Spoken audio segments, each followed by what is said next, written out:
Hi guys, welcome to the first video in the second module.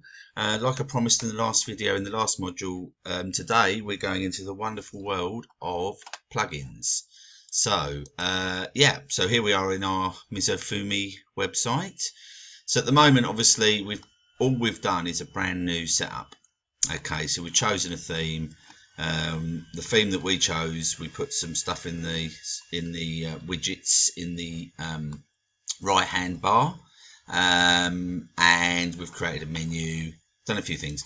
But so today, all I want to do is go over some of the plugins that I like to use. Now, this is going to be different for every project that you use, but there are some basics that you might want to use in your website. So every time you want to add a new plugin, you just come to your dashboard. So, and then I'll just quickly show you that again. Come to dashboard, and then plugins, add new. There you go, simple as that. Now, the first plugin that I like to add, and I'm going to do you another video on this one because this is the one that's going to concentrate on all your on page, is Yoast. So you can search for it, or sometimes if you go to popular, because Yoast is one of the most popular ones that WordPress offers, you can get it there as well. But we'll install that.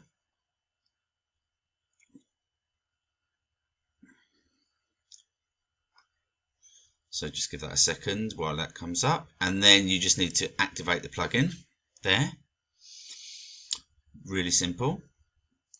So what I'm going to do is I'm actually going to install each plugin and actually talk you a little bit through it as I install it, but I'm not going to bother with Yoast because I'm going to do a whole section on that. This is all for your on-page SEO. So this obviously needs its own section, so I'm going to do that in another video. You might want to think about having a contact form on your website so people can contact you. Obviously, you can just put your email address somewhere, but looks a lot cleaner and nicer, I think, if you have a contact form. So one of the most common ones is this. Sometimes, depending on your host, sometimes this one actually comes. So just check your plugins before you install it. Another thing to look out for, you see here, like 1 million active installs, things like that. If you're looking for a specific plugin and you don't know if it's any good, that's kind of a good little indicator, really. If people are using it, then that sort of tells you something.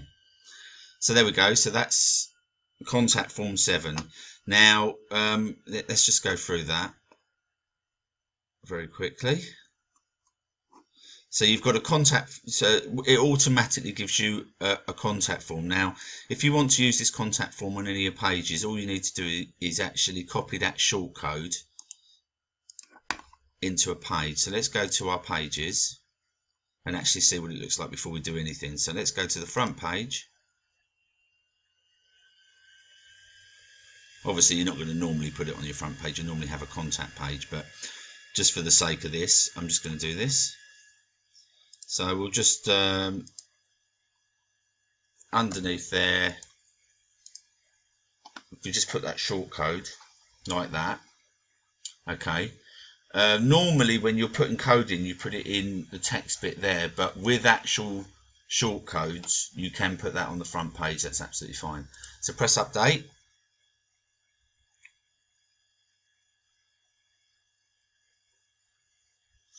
There we go. Now it will stay looking the way it did. It won't actually change anything there, but if you look at the page, it should show you the contact form. There you go. So that's actually the basic contact form. So but you can actually change all this in the settings. So you can create different types of contact forms for different things in contact form 7. So that's really good. And obviously, when you're setting up your settings, you want to make sure that you've got the right email address for it to ping to. So let's just have a look at that. Install plugins,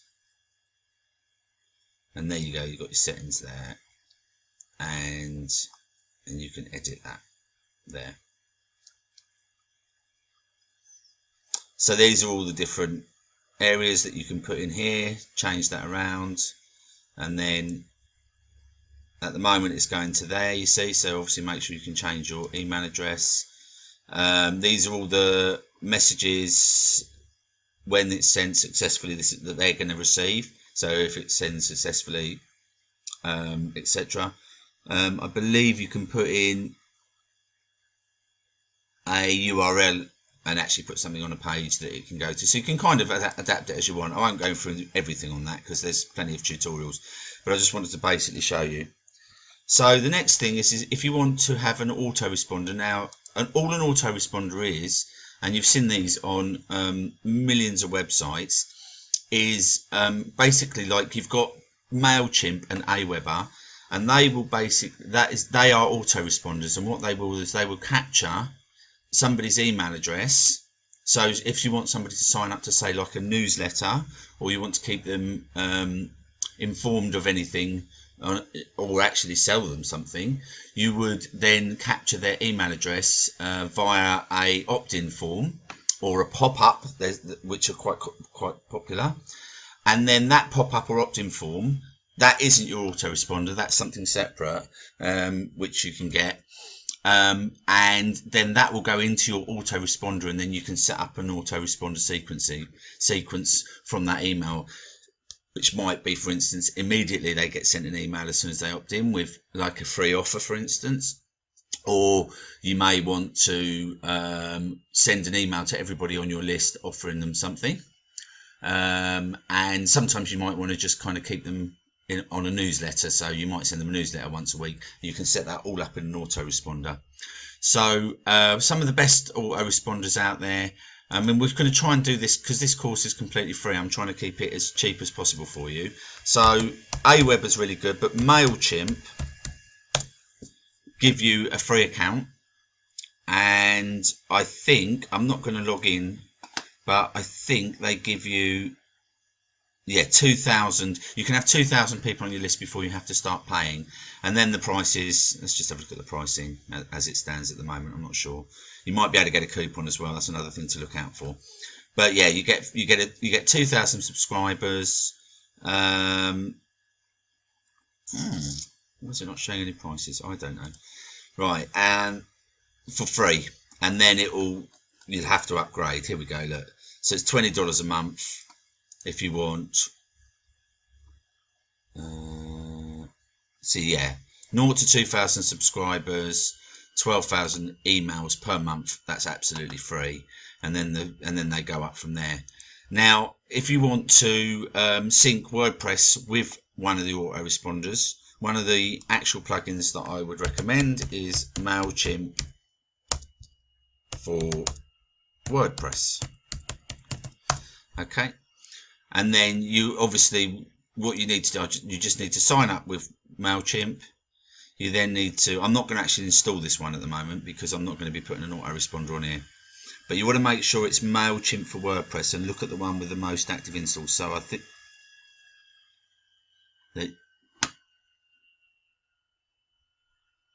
it's this one. Yeah, 700,000 active installs. So that's the, yeah, it's not that one. Yeah, it's that one. So that's the one you need to do. And then you'll need to look at getting yourself an opt-in form. And most of these are paid services. There are some free ones out there. But again, I'm not going to go into that because I'm not actually setting an opt-in form on here. But I just wanted to talk you through that. So you would install that, sync it with your MailChimp account. And that would be fairly straightforward, and then you just need to get an opt-in form. Okay, so the next plugin, let's just go to add new.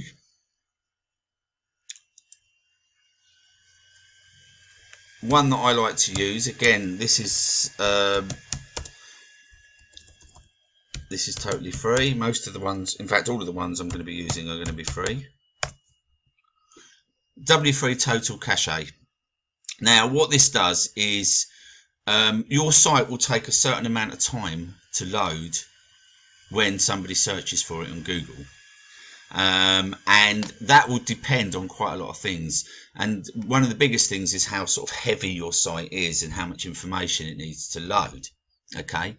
Now, by using this plugin, which again, look, 1 million active installs, it will actually cache your site, which basically means it will allow Google to show the page before it actually loads it.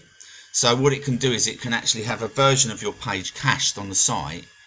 And the reason why this is important is that obviously when somebody goes to your site, depending on how long it takes to load, it's going to depend whether they actually bother to look at your site. And you put yourself in the position when you're on Google, when you click on a site, if it doesn't load in the first few seconds, you usually go somewhere else. Well, obviously that's going to really hurt your rankings, and it's obviously going to hurt your bounce rate, and it will hurt your business because you're not getting that business that person's actually, you've spent all that time ranking and you're not going to get it. So this is going to sort of help your site load a hell of a lot faster.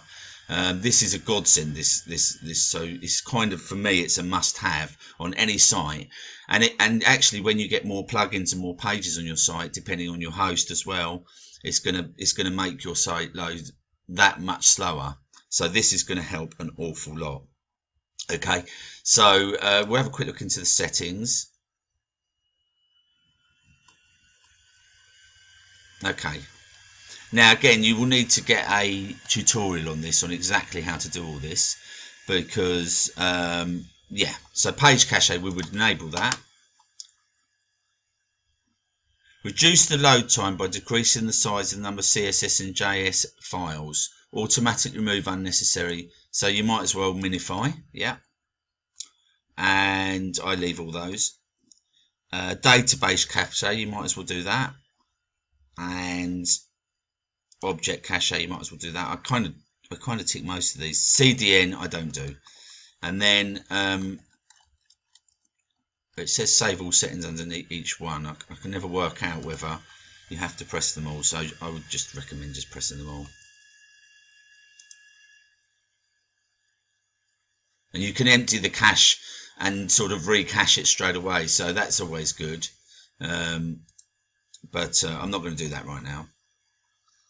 But that's a really good plugin, which I totally recommend. Okay, so now another plugin. Although I don't personally use this, but I know a lot of people who do, so it's worth mentioning. So you can obviously, when you get your website set up, you're going to want to look at some stats. You're going to want to see where all your clicks are coming from. How many people are visiting your site, how long they stay on your site, etc, etc. Now I'm going to be doing a section on Google Analytics and Google Search Console. Google Analytics is all the analytics of all the data of all the searches going to your site. The Google Search Console, which is my favorite one, which is basically everything that's coming from Google, so all the clicks that's going to your site from Google, whereas Analytics is everything that's coming from everywhere. So I'll be going over those. I use those for all my money sites, and you'll hear the term, sorry, I probably haven't described what a money site and what a PBN is. A money site is a site that you're using to make money, simple as, and a PBN is a site that you're using to rank one of your money sites. So I use analytics on all my money sites, but I don't use them on my PBNs. So what you might want to do is, let's go to add note.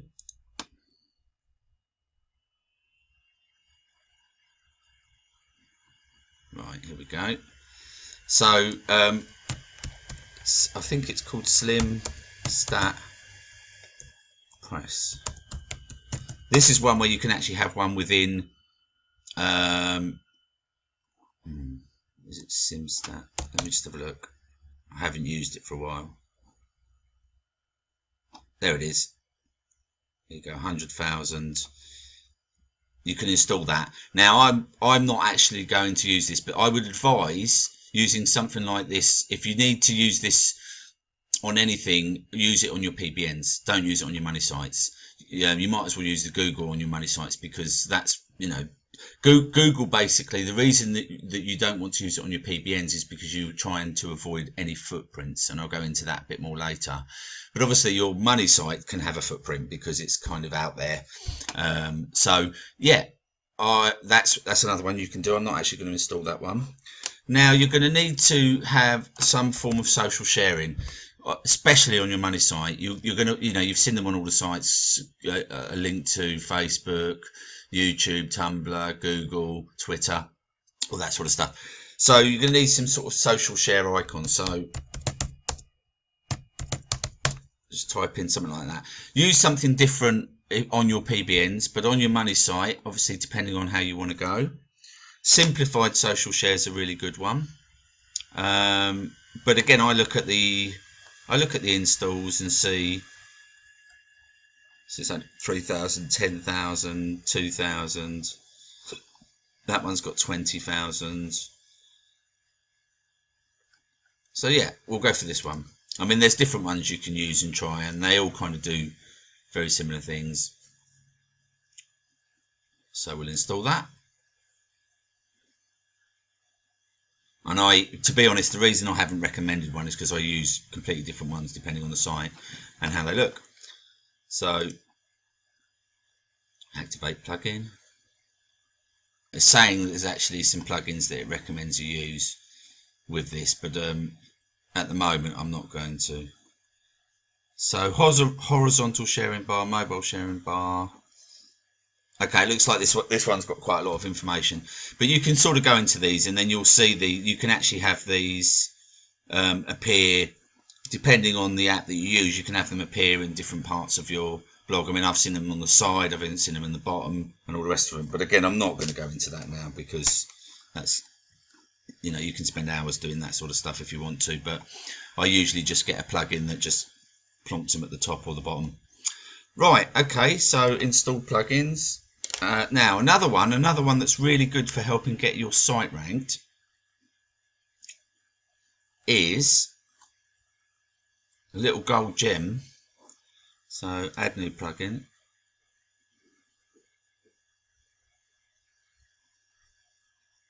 This one,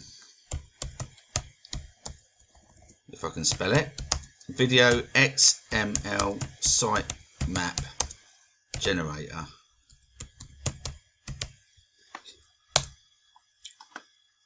Now, if you're going to have a video of some kind on your website, and most people do these days, then I would recommend getting this one. And let's just make sure we've got the right one. I think it's that one. There you go. And if the reason being is that this, as soon as you ping Google, as soon as you upload a video to your page, it will ping Google, and Google seems to rank your ranked videos faster. So if you're, and this will obviously link your site to your video, and then get you ranked. It seems to get you ranked a lot faster. Generally speaking, your your website can take a while to get ranked if it's brand new, or your page, for instance, as well. A brand new page can take a little while to get ranked, depending on the authority of your domain. If your domain authority is quite big in your niche, then generally you could rank instantly for a page.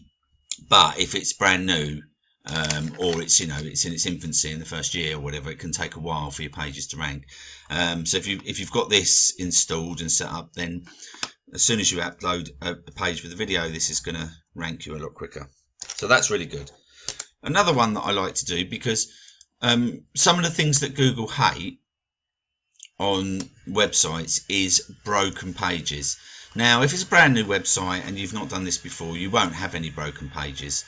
But what I like to think of is that as you're going to be building your site, you're going to be updating pages, and there might be pages you think are no longer relevant anymore, so you might delete those.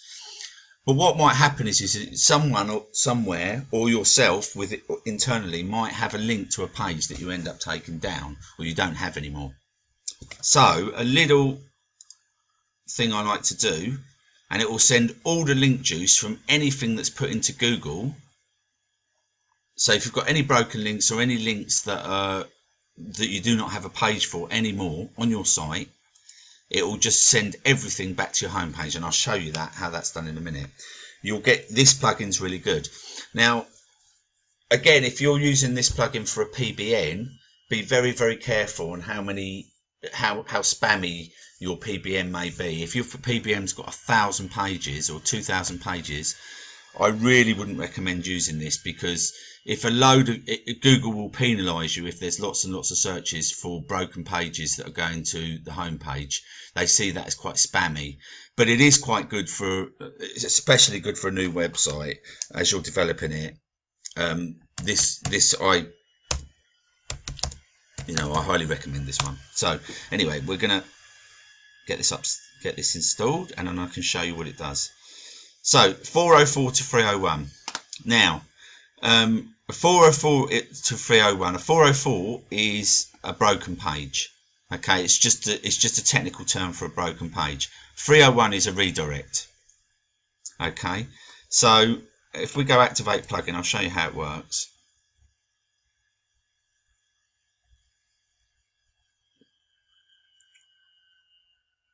Right, there we go. So if you just go to settings, generally speaking, I mean, you can redirect individual pages, especially if you've changed a page and you think, well, I don't want that anymore, I don't want that title, I want to change the title. You'd have to do a redirect for an individual page. But what we're going to do is we're going to do a 301 redirect. Okay, so it's 404. Any page that's 404, we're going to do a 301 redirect to the home page. Okay, and it automatically does that, but I'm just wanted to show you that. So we just press save all changes.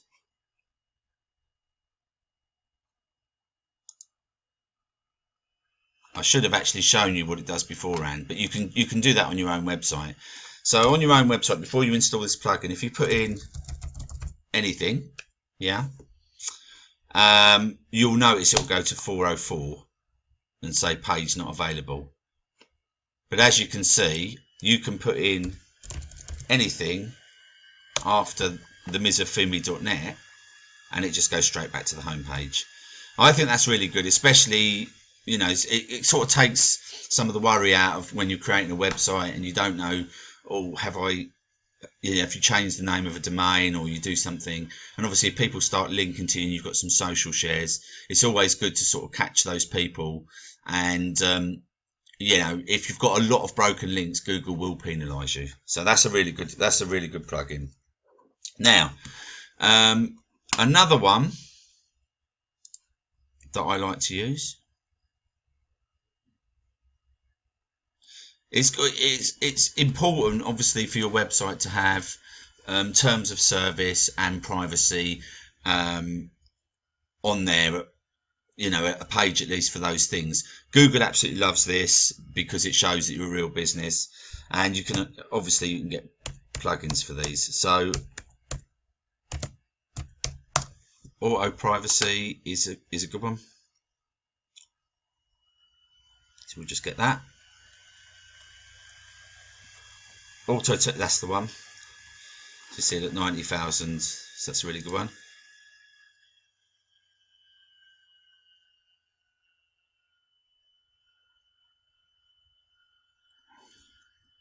So yeah, so that's that one as well. So that's quite good. So that just gets you covered, and that will fill out the form with all your information, like a macro. So you can put in the information and it will kind of put it throughout the form, and then it gives you a little bit of protection in it. And Google, and as long as you've got a page and a link to that, obviously Google will love that as well.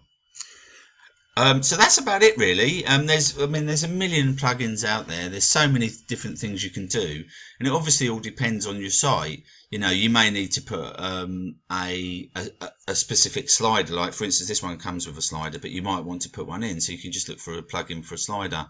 Again, what I like to recommend is that you look at, Google the actual plugin and find out if there's any reviews. That's a good thing to do. And like I say, if we go to popular, for instance, this is another thing you can do. You can look under popular. Jetpack's a brilliant one, and then it will sort of show you, like, if you want to set up a store, you would need WooCommerce. Now WooCommerce is completely free, and so you can set up a store, that looks really, really good with WooCommerce. And then there's a bunch of themes that are actually free that they offer. They have one called Storefront, which is fantastic. Contact Form 7's here. If you don't want to use the W3 super cache one that I use, this one's really good. This is a simpler one, and you just install it and it will do that. Google XML sitemaps. Now, if you're going to install Yoast, don't install that.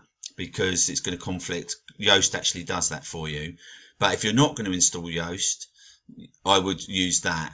But in this course, obviously, we're only going to be concentrating on Yoast. There is another SEO plugin called All-in-One SEO that's really good, but I stopped using that now. I just use Yoast. Okay, so you'll find sometimes a lot of your stuff comes with Hello Dolly. I just delete it. It's yeah. This is not just a plugin, it symbolises the hope and future. Anyway. Right, so yeah, I mean, there's loads and loads and loads of plugins, but again, if you're trying to achieve something on your website and you and it's not come sort of with the basic package of that website, you can guarantee there's going to be a plugin for it. So that's just sort of a quick overview of plugins and some of the ones I like to use. So hopefully you've enjoyed the video. Make sure you join the Facebook group. I'll put a link down below in the YouTube notes. Yeah, we'll see you in the next video.